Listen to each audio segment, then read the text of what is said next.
વિદ્યાર્થી મિત્રો, થોડી ટેકનિકલ મુશ્કેલીને કારણે આજે થોડું આપણે ઓછું લઈ શકીશું, પણ આપણે આપ સર્વેનું ફરી એક વખત યુટ્યુબના માધ્યમથી સ્વાગત છે. આપણે આજે લાઈફ સાયકલ હાઇપોથેસિસ જીવન ચક્ર પરિકલ્પના ઉપર મિલ્ટન ફ્રીડમેન જે બોમલ અને બ્રુમબર્ગની જે લાસ્ટ લેક્ચરમાં આપણે વાત કરી એને ફ્રીડમેનની વાતને આપણે આગળ વધારીશું. ફ્રીડમેનના સંદર્ભમાં આજે વાત કરવાની છે. તો ટી પીરિયડ સુધી, suppose 1 year, 2 year, 3 year up to n or T period સુધી એનું utility function, suppose t is greater than or equal to 2, then utility C1, C2, C3 up to Ct. For expositional simplicity, let us assume that additive utility function u into bracket C1, C2, C3 up to Cn or Ct, that is આપણે જોવા પ્રયત્ન કરીએ. તમારી ટેક્સ્ટબુકના page number 91 પર આખો utility function આપેલું છે કે you C1, C2, up to CT. હવે એને યુટિલિટીને દરેકને ગુણી દઈએ તો you C1 plus you C2 plus you CT up to, that is sigma of I equal to 1 to T UCT. આપણે મોડિગ્લાની ને બ્રુમબર્ગના મોડેલ પરથી જાણીએ છીએ કે sigma of I equal to 1 to capital T CT is a capital A0 plus sigma YT, sigma T equal to 1 to capital T. તો એ આવકના અમુક ભાગ જે શરૂઆતમાં એને એ મિલકતના અમુક જે વળતર એને એમાં એડ કરવું પડે એટલું એનું કન્ઝમ્પશન ટી સમયની આવકની સાથે હોય છે. Now what is, if we add the Lagrange multiplier, Lagrange function of this, that is L is a sigma T equal to 1 to capital T UCT plus lambda A0 plus sigma YT minus CT, sigma YT minus sigma CT, Y equal to C plus S. Now what is savings? YT minus CT, YT માંથી CT ને બાદ કરીએ plus A0, એટલે એ જે છે એના lambda એને બચતને ગુણીએ જે ટોટલ આવકને, અને એને ગુણ્યા sigma of t equal to 1 to capital T UCT, that is our Lagrange multiplier, where lambda is associated Lagrange multiplier first order condition for u dash CT. હવે એનું ફર્સ્ટ ઓર્ડર ડેરિવેટિવ કરો એટલે તમને પેલું બધું જ 0 થઈ જાય ત્યારે તમને લેમ્બડા CT મળે, એટલે that is lambda, that is Lagrange multiplier મળે. Now ટી વડે, કેપિટલ ટી વડે બંને બાજુ ભાગી કાઢો તો consumption at a t time is A0 by T plus 1 by T sigma YT for all T. Now this is the term within the parenthesis in the right hand side of 7.6, equation 7.6. CT is a A0 by capital T plus 1 by T sigma YT. એ રીતે તમે એને લઈ શકો. Now at the particular point of time T, the actual income of the period Y may exceed or fall short of average lifetime period YT, Y hat divided by capital T.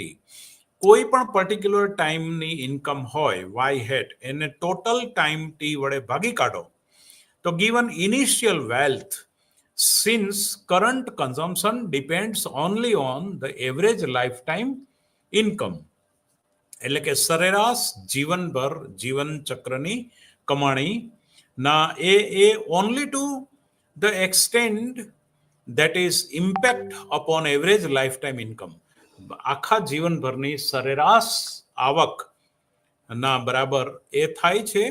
Now say T is a T hat, તો T ને T hat તરીકે ઓળખીએ તો Z by T. Now average lifetime income equal to Z upon capital T, and as a result consumption at period T is a T hat. કોઈ fix હશે એટલે કે ST equal to YT minus CT. YT minus CT ની જગ્યાએ 1 upon capital T sigma YT minus A0 by capital T એ મૂકીએ. વિદ્યાર્થી મિત્રો, સેજ પણ આમાં ટફ નથી. હું તમને બતાવું છું સેવિંગ ફંક્શન. તો અહીંયા જે મારી આંગળી છે ST equal to YT minus CT. હવે CT ની જગ્યાએ હું આખો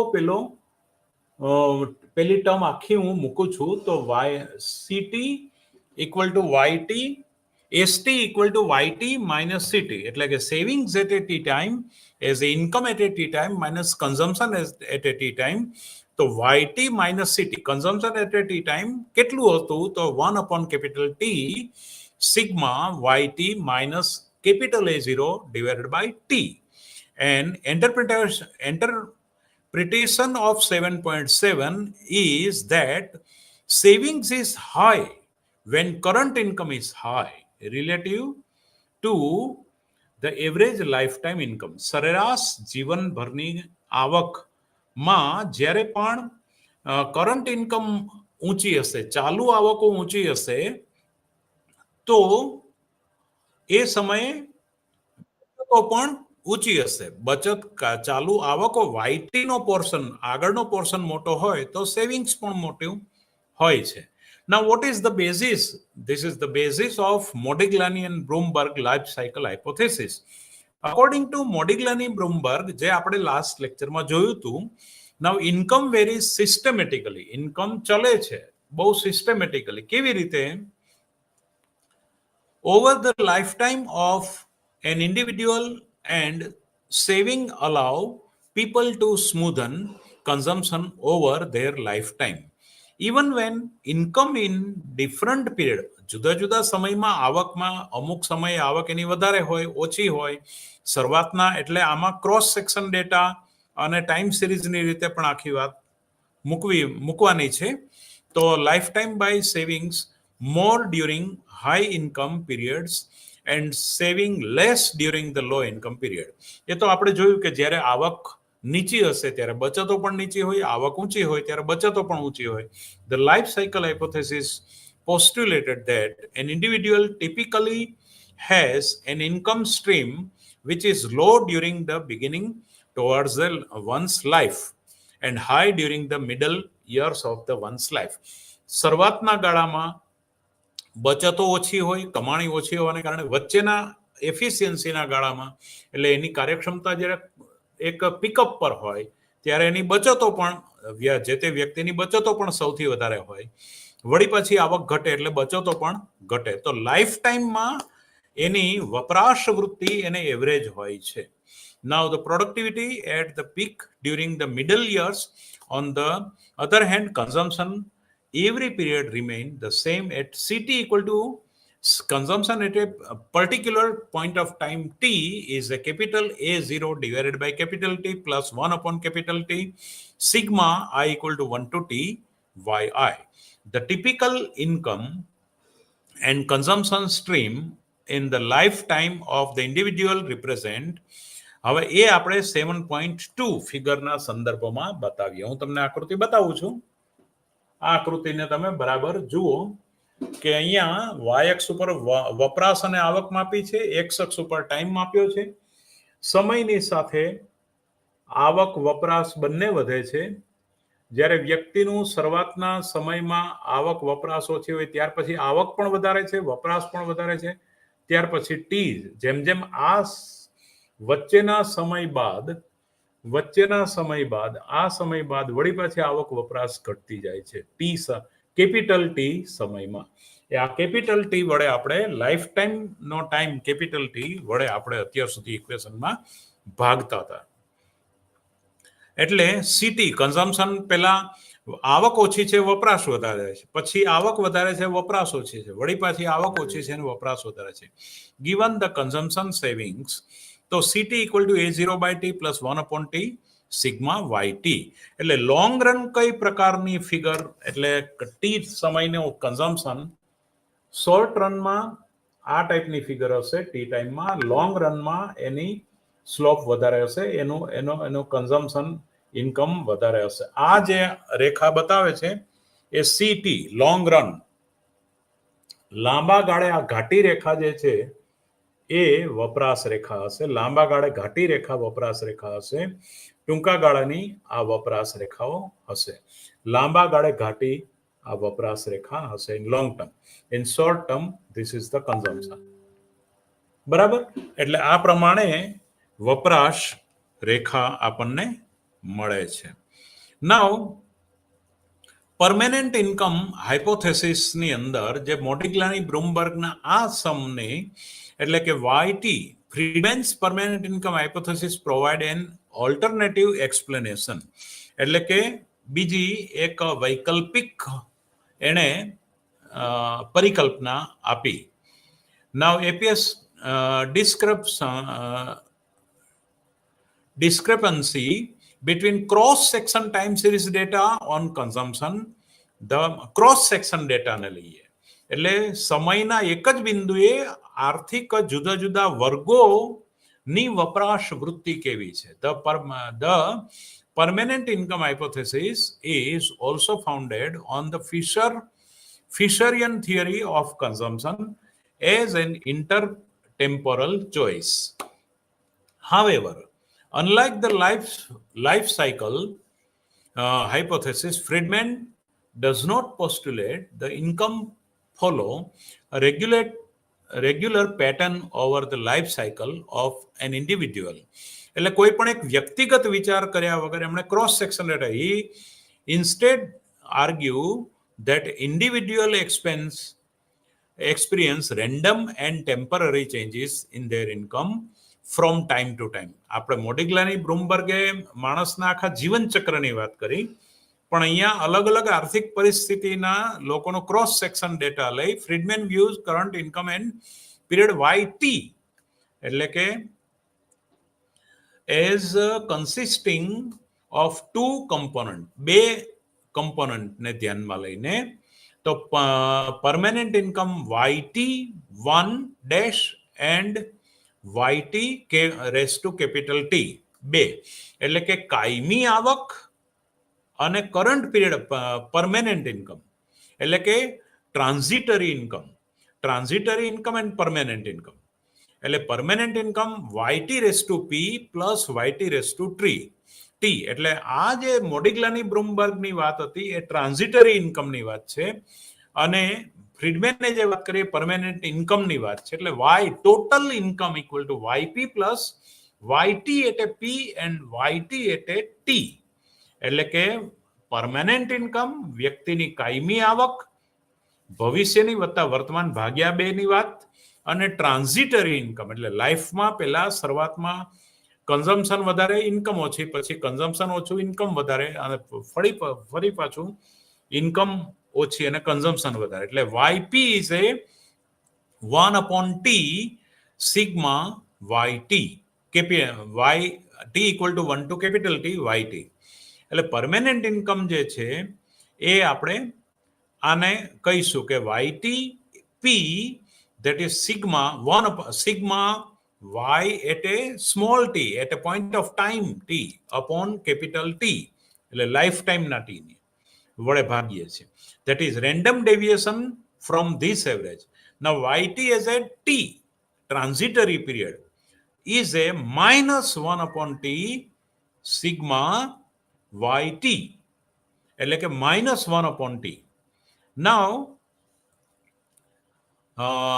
that is a CT consumption at a T time, that is A0 capital A0 upon T plus 1/T T sigma T equal to 1 to T YT is equal to A0 upon T plus YT raised to power P permanent income. That is current consumption of household depend only on permanent income. એટલે કે હાલના બિંદુએ સમયના બિંદુની વપરાશ એ માત્ર ને માત્ર વ્યક્તિની કાયમી આવક પર આધારિત હોય છે. એની increase in transitory part of the current income, જો કોઈ પણ ચાલુ આવકનો ટ્રાન્ઝિટરી પાર્ટ એ ઇન્ક્રીમેન્ટ વધતું હોય કે કોઈ વર્તમાન આવકમાં વધારો થતો હોય, transitory part of the current income which leaves a permanent income unchanged. એટલે કે એ જે છે એને છોડી દો, એ કાયમી આવકને બદલતું નથી, કારણ કે કાયમી આવક ફિક્સ હોય છે. ટ્રાન્ઝિટરી ઇન્કમમાં ફેરફાર થાય છે. Now will have no impact on level of current consumption.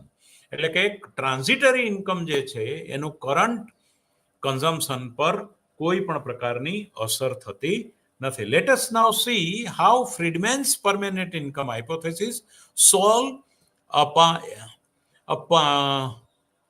this puzzle in consumption data. એટલે કે વપરાશના ડેટાની રીતે આ કેવી રીતે આને સોલ્વ કરે છે. તો એની વાત તો સીટી અપોન વાયટી ડિપેન્ડ, એટલે કે સરેરાશ જે વપરાશ જે છે depend on ratio permanent two current income, that is YT P upon YT. કાયમી આવકને કરંટ ઇન્કમ વડે ભાગી કાઢો, એ એની સરેરાશ વપરાશ YT upon CT upon YT હશે. Thus, when current income temporarily rises, જો ચાલુ આવક હાલના વર્તમાન સમય પૂરતી જ વધે, above the permanent income, the average propensity to consume falls. જો હાલના તબક્કે ઘણીવાર સરેરાશ આવક વધતી હોય તો પણ એવરેજ પ્રોપેન્સિટી ટુ કન્ઝ્યુમ એટલે સરેરાશ વપરાશ વૃત્તિ ઘટી શકે છે.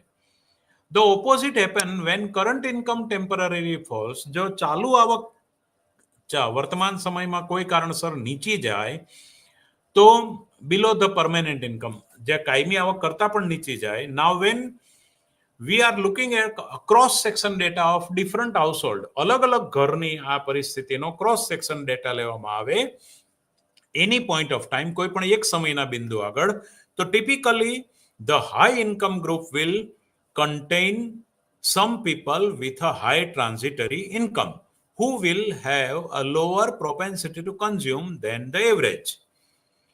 એટલે ફ્રીડમેન સરસ વાત કરે છે, જો વર્તમાન કોઈ પણ એક સમયમાં ક્રોસ સેક્શન ડેટા અલગ અલગ હાઉસહોલ્ડના લેવામાં આવે તો આ ટિપિકલી હાઈ ઇન્કમ ગ્રુપ, જે ઊંચા આવક સ્તરવાળું જૂથ છે, will contain some people with a high transitory income.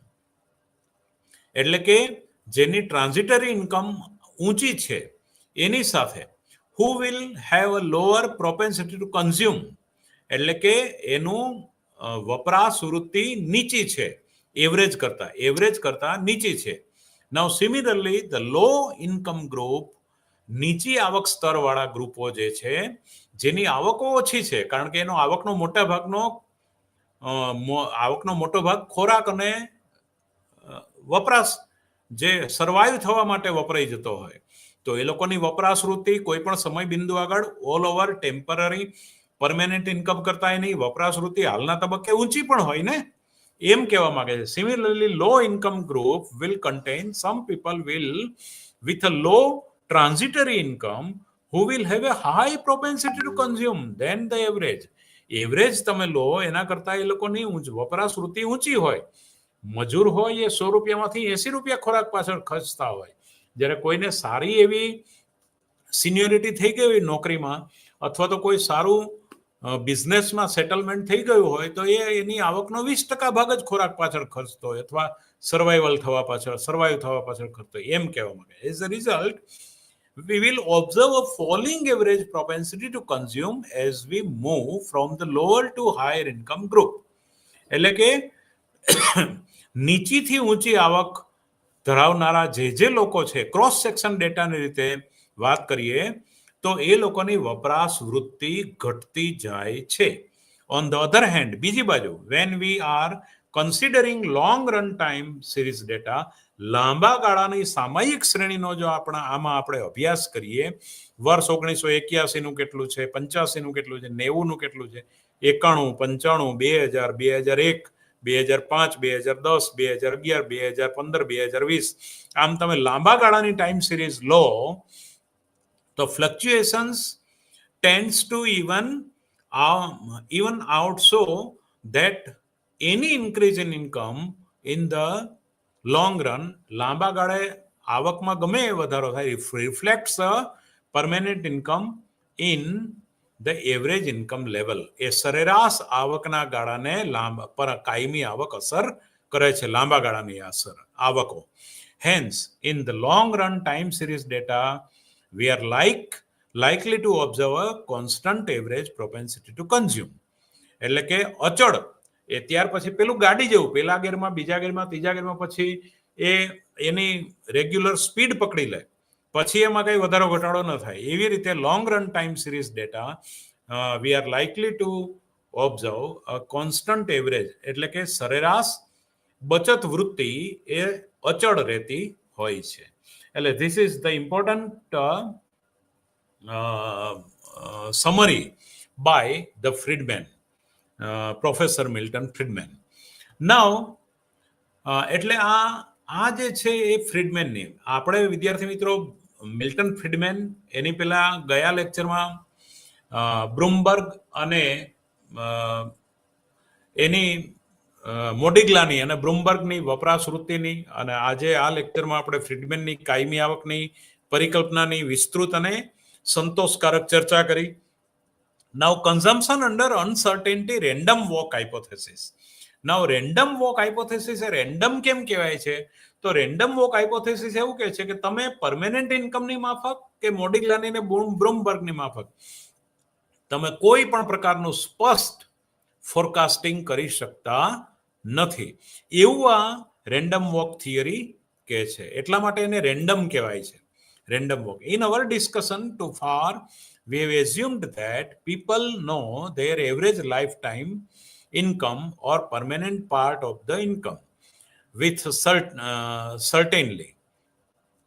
What happens if there is some degree of uncertainty with the permanent income as well?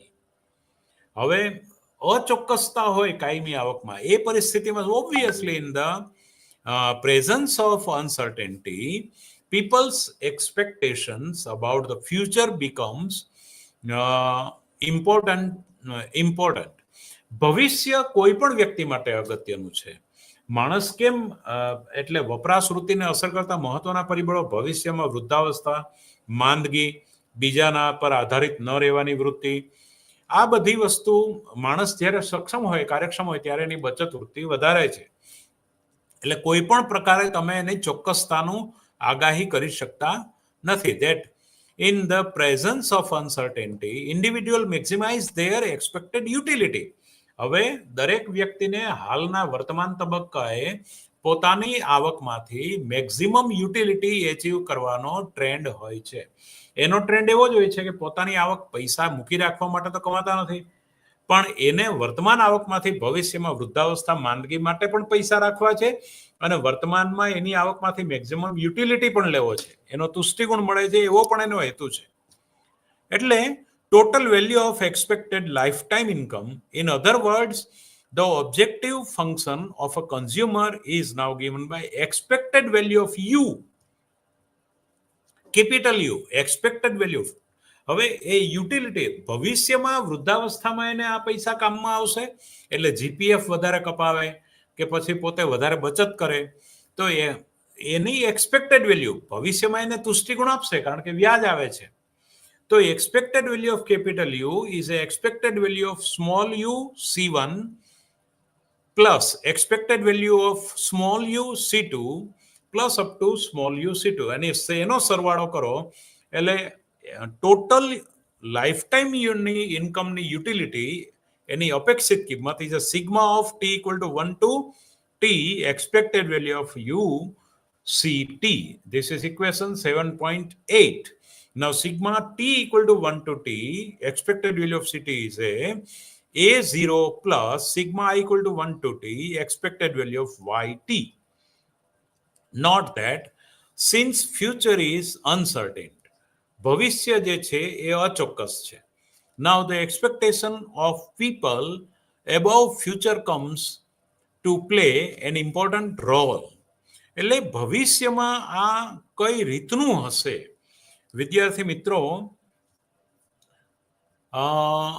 બહુ જ સરસ ગાણિતિક ઇક્વેશન સાથે આ વાતને આપણે સમજવા પ્રયત્ન કરીએ. આપણે બ્લોક 3 માં પણ હાઇપોથેસિસ, જે એક્સપેક્ટેશન, રેશનલ એક્સપેક્ટેશન હાઇપોથેસિસ, જે તર્કબદ્ધ અપેક્ષાની પરિકલ્પનાની વાત કરતા હતા. According to the rational expectation theory, the outcomes do not differ systematically from what people expected them to be. The extension of the permanent income hypothesis in the presence of uncertain combined with the assumption of rational expectation, એટલે અહીંયા તર્કબદ્ધ અપેક્ષાને ધ્યાનમાં રાખી 1978 માં Robert hall એણે random walk કન્ઝમ્પશનની વાત કરી, as એક્સપાઉન્ડેડ by Robert hall. એટલે કે તમે અત્યારે કોઈ પણ પ્રકારની આગાહીની અચોક્કસતા, રેન્ડમ છે, એની વપરાશ વધશે કે ઘટશે એના વિશે તમે કોઈ ચોક્કસ તારણ આપી શકો નહીં. Hall argued that if individuals consumption indeed depend, એ ખરેખર આધારિત છે on expected average life time income, જીવનભરની સરેરાશ આવક પર આધારિત છે. And if people had rational expectations, then changes in consumption over time will be unpredictable, એટલે કે એની પૂર્વાનુમાન તમે કરી શકો નહીં. that is એના વપરાશનું કોઈ પણ એક over a period of time, that is consumption will follow the random walk. The intuition behind this result is simple. If the lifetime income is expected to change at some future point of time, people have this information, then they will use this information optimally under rational expectation. કોઈ પણ પ્રકારની એને એ તર્કબદ્ધ અપેક્ષા પ્રમાણે કોઈ પણ એ ધારણા કરે ફ્યુચર વિશેની, તો એને રેશનલી લેશે અને એને જે પણ માહિતી હશે એ ઓપ્ટિમલી એનું યુટિલાઇઝેશન કરશે, and will therefore immediately adjust their consumption over different period of time. એ જુદા જુદા સમયના બિંદુએ એ જુદી જુદી વપરાશ વૃત્તિ કેળવશે. ન કાયમી આવકના પર એ છે, ન ટ્રાન્ઝિટરી ઇન્કમ પર છે, પણ સમયના જુદા જુદા બિંદુ આગળ એ રેશનલ એક્સપેક્ટેશનનો ઉપયોગ કરી અને તર્કબદ્ધ રીતે પોતાની વપરાશની ગોઠવણી કરશે. ધારો કે કોઈ ગાડી લેવાની પસંદગી કરે તો કેટલા વર્ષ લોન ચાલશે? 7 વર્ષ. મારી એફિશિયન્સી પીરિયડ કેટલો છે? તો કે ભાઈ આટલા વર્ષ. એમાં આપણા લોનના હપ્તા પતી જશે. હા, તો અત્યારે એની વપરાશ એ ગાડી લેવામાં ગોઠવી દેશે. એમ વાત છે. એટલે રેન્ડમ વોક થિયરી એટલે કે એ life time income which were not anticipated. To put it differently, current consumption can only change due to event which are the unpredictable. એટલે એને તમે એને પ્રેડિક્ટ કરી શકો નહીં, અથવા તો પૂર્વાનુમાન, એનું અનુમાન કરી શકો નહીં. To put differently, current consumption can only change due to event which are unpredictable, and as a result changes in consumption would also be unpredictable. Now sigma of t equal to 1 to capital T, expected value of UCT subject to t equal to 1 to capital T, expected value of CT is a capital A0 plus sigma t equal to 1 to capital T, expected value of YT. YT plus જે શરૂઆતની મિલકત છે એ A0 એનામાંથી મળતું વળતર, એનું 1 થી t સમયમાં રેશનલી એ ગોઠવણી કરીને એક્સપેક્ટેડ વેલ્યુ ઓફ CT મળે છે, એવી વાત છે. Now A expected value of 1 U-C1 equal to U-C1, A expected value of now t equal to 2, 3, 2 વર્ષ 3 વર્ષ up to t years. Thus the optimality condition implies, એટલે optimality condition આમાં જો જોવી હોય તો U-C1 is equal to expected value of 1, U-C2 equal to expected value of U-C3, C1, C2, C3 આ રીતે બધાની એક્સપેક્ટેડ વેલ્યુ. નાઉ એ બધી લઈએ તો બધું એક્સપેક્ટેડ વેલ્યુ ઇક્વલ થશે. Equal U-C1 equal to expected value of U-C1 is equal to expected 1 E1 U C3 equal to E1 U dash CN. આ રીતે બધાનું ઇક્વલ થશે. In order to explain this equation 7.10 page number આ બ્લોકના ચેપ્ટરના page number 14 પર આ ચર્ચા આપેલી છે અને તમારી ટેક્સ્ટબુકના 97માં પેજ પર આ મેથેમેટિકલ ડિસ્કશન કરેલી છે. In order to explain this equation further let us take a quadratic utility function. તો ક્વોડ્રેટિક યુટિલિટી ફંક્શન કરવા માટે C1 a/2, હવે એને ક્વોડ્રેટિક આ રીતે કરવું. જો મારી આંગળી છે ત્યાં ક્વોડ્રેટિક ફોર્મમાં ફેરવી નાખીએ. a/2 એને 2 વડે ભાગી અને આનો સ્ક્વેર લઈ લઈએ. સ્ક્વેર થાય એટલે દ્વિઘાત કહેવાય. દ્વિઘાત એટલે ક્વોડ્રેટિક. આ ફંક્શનને હું ક્વોડ્રેટિક ફોર્મમાં લઈ જાઉં છું. તો C1 સમયનું કન્ઝમ્પશન, એનો utility is A C1 minus a/2 CT square. એટલે કે ક્વોડ્રેટિક યુટિલિટી ફંક્શન એને 2 ભાગમાં ભાગી નાખીએ અને CT સ્ક્વેર એને કન્ઝમ્પશનનો સ્ક્વેર કરીએ છીએ. That is U dash C1. હવે એનું U dash એટલે માર્જિનલ કન્ઝમ્પશન નું યુટિલિટી, માર્જિનલ યુટિલિટીના ફોર્મમાં આપણે લઈએ તો સ્ક્વેર જે છે એનો 2 નીચે nx⁻n-1 ની રીતે 2 a CT 2 minus 1 એટલે 1 એટલે 1 minus a, that is CT નું ડેરિવેટિવ 1 થઈ જશે. CT minus a/2 CT square, that is 1 minus a CT. બરાબર, 1 minus a CT. Now expected value of 1 U dash CT is expected value of 1 minus a CT.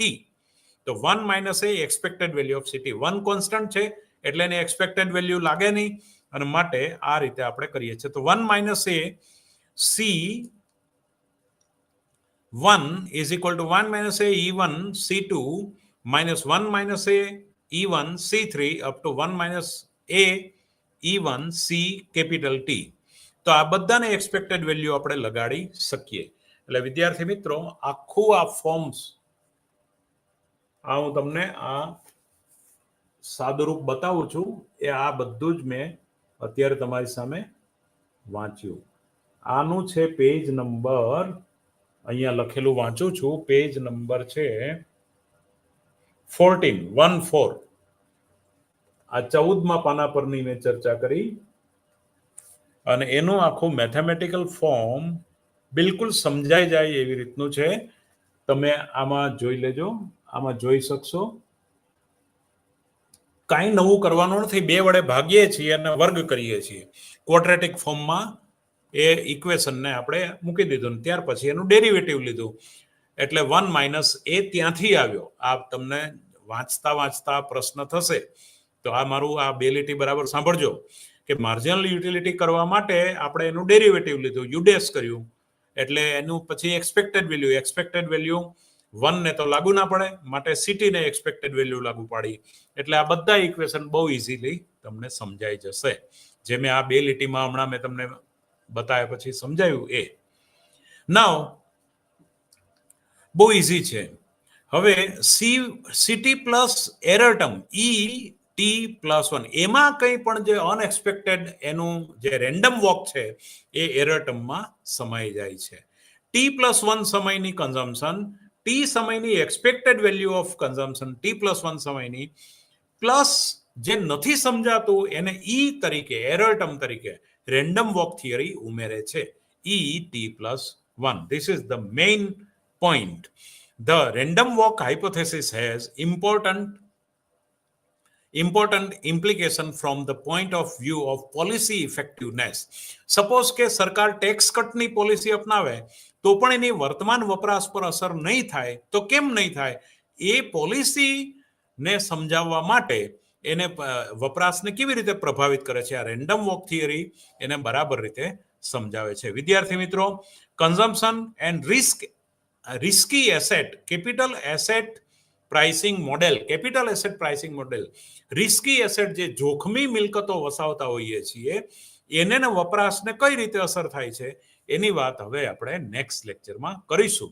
વિદ્યાર્થી મિત્રો, permanent income, મોડિગ્લાની બ્લૂમબર્ગની આની આગળના લેક્ચરમાં આપેલી વાત, ફ્રીડમેનની કાયમી આવક અને રેન્ડમ વોક થિયરી ને મેં મારી રીતે સમજાવવા પ્રયત્ન કર્યો છે. કંઈ પણ ત્રુટિ રહી ગઈ હોય તો ક્ષમ્ય ગણશો, દરગુજર કરશો. Thank you very much. આભાર.